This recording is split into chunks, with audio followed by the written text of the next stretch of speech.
ఒకప్పుడు అంటే మనం ఈ భూమి మీదకు రాకముందు ఇక్కడ మనల్ని కాదు కొన్ని భారీ భయంకరమైన జీవులు రాజ్యం చేశాయి. కొన్నైతే ఇప్పుడున్న పెద్ద పెద్ద భవనాల కంటే పొడవుగా ఉండేవి, గంటకు 90 కిలోమీటర్ల వేగంతో పరిగెత్తేవి. అవే డైనోసార్లు. అవి ఈ గ్రహం మీద ఒక అద్భుతమైన, చాలా సుదీర్ఘమైన కథను రాశాయి. పదండి ఆ కథలోకి వెళ్దాం. 17 కోట్లు.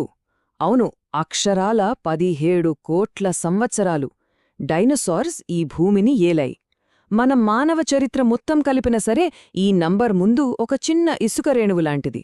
అసలు ఇంతకాలం అవి ఎలా బతకగలిగాయి?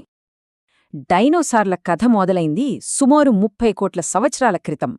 అప్పట్లో ఇప్పుడు మనం చూస్తున్న ఈ దేశాలు, ఈ ఖండాలు ఏవీ లేవు.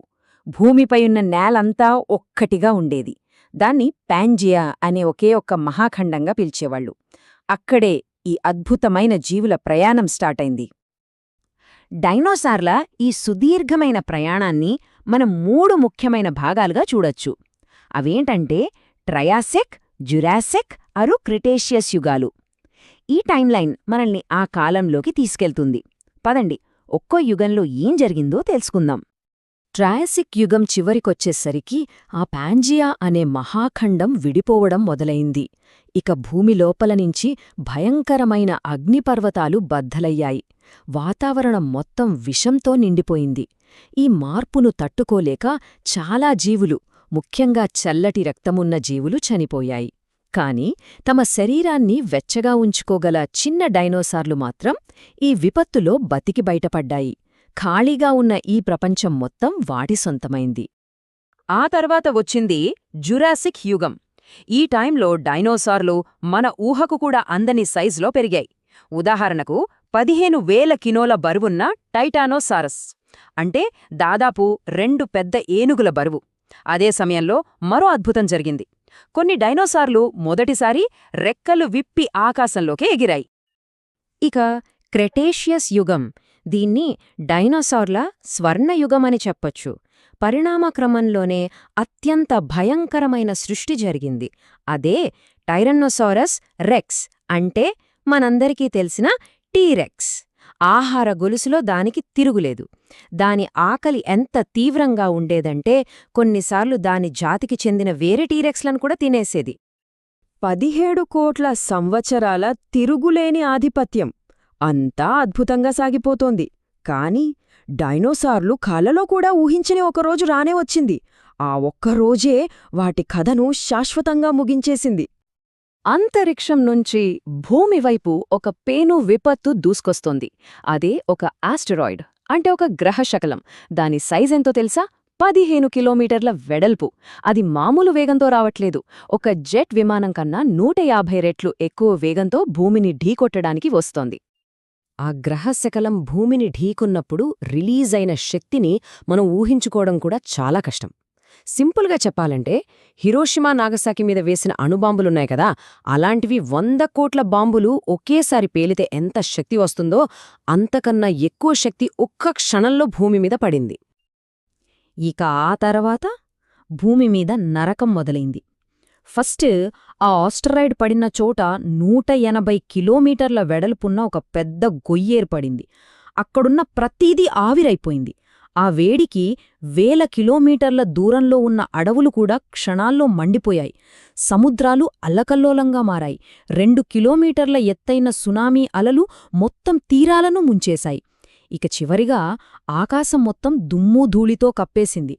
సూర్యరశ్మి భూమిని చేరడం ఆగిపోయింది. దాంతో కొన్ని సంవత్సరాల పాటు భూమి మొత్తం చీకటి, గడ్డకట్టే చలిలో మునిగిపోయింది. మరి ఇంత పెద్ద వినాశనం తర్వాత ఎవరు బతికారు, ఎవరు గెలిచారు? డైనోసార్లు మనకు ఎలాంటి వారసత్వాన్నిచ్చి వెళ్లాయి తెలుసుకుందాం. ఆ చీకటి కాలంలో భూమి మీద ఉన్న 75% జీవరాశులు అంతరించిపోయాయి. కాని కొన్ని మాత్రం బతికాయి. ఎవరు వాళ్ళు? భూమి లోపల బొర్యల్లో దాక్కున్న చిన్న చిన్న క్షీరదాలు, బల్లులు, తాబేళ్లు, ఇంకా చనిపోయిన వాటిని తిని బతికే జీవులు.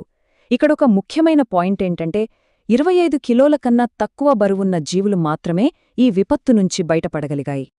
ఇక్కడే అసలు కథలో ఒక పెద్ద ట్విస్ట్ వచ్చింది.